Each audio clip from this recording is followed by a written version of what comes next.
नमस्कार, चंदाच किचनमध्ये तुमचे मनापासून स्वागत आहे. आज आपण शिळ्या पोळ्यांपासून एक नवीन प्रकार बघणार आहोत, जो सगळ्यांनाच आवडेल. चला तर मग रेसिपीकडे वळूया.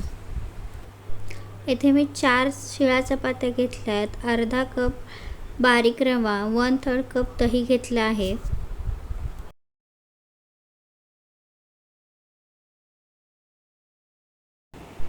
यामध्ये मिक्स करण्यासाठी अजून साहित्य लागणार: चिली फ्लेक्स, अद्रक लसूण, धणे पावडर, कांदा, मिरची, फ्रेश कोथिंबीर आणि कच्चा किसलेला एक बटाटा.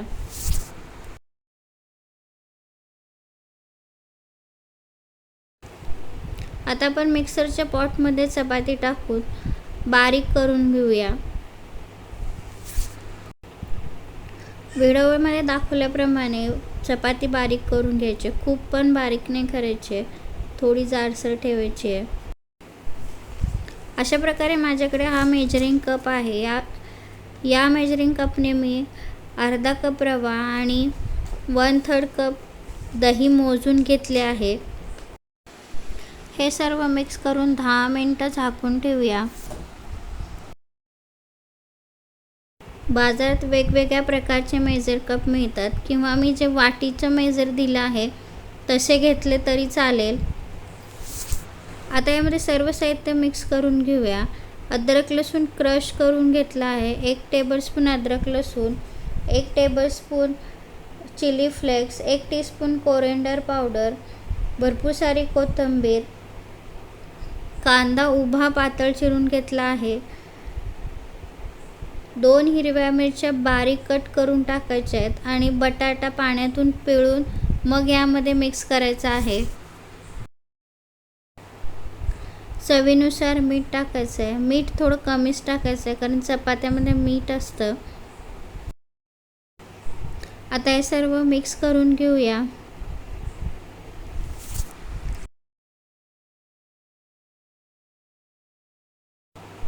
अशा प्रकारे आपलं हे बॅटर रेडी झालं आहे. आता आपण हे तळून घ्यायचं आहे. छोटे छोटे गोळे बनवून आपण हे तळून घेऊया. कढईमध्ये तेल गरम करून घेतले. मीडियम हीटवरच तळायचं आहे, जास्त वेळ लागत नाही तळण्यासाठी. थोडेसे चपटे गोळे करून घ्यायचे आहेत. यामध्ये तुम्ही शिळा ब्रेड घरी शिल्लक असेल तरी टाकू शकता. 2-3 स्लाईस यामध्ये मिक्सरला बारीक करून टाकू शकता. दोन्ही साईडने पकोडे गोल्डन ब्राऊन आणि कुरकुरीत होईपर्यंत तळायचे आहेत.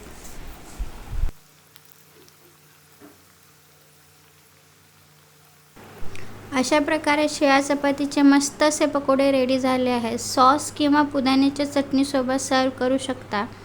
लहानांपासून मोठ्यापर्यंत सर्वांना नक्की आवडेल अशी ही रेसिपी आहे. रेसिपी आवडली तर लाईक, शेअर, सबस्क्राईब करायला विसरू नका. पुन्हा भेटूया अशाच एका छानशा रेसिपीसोबत. धन्यवाद.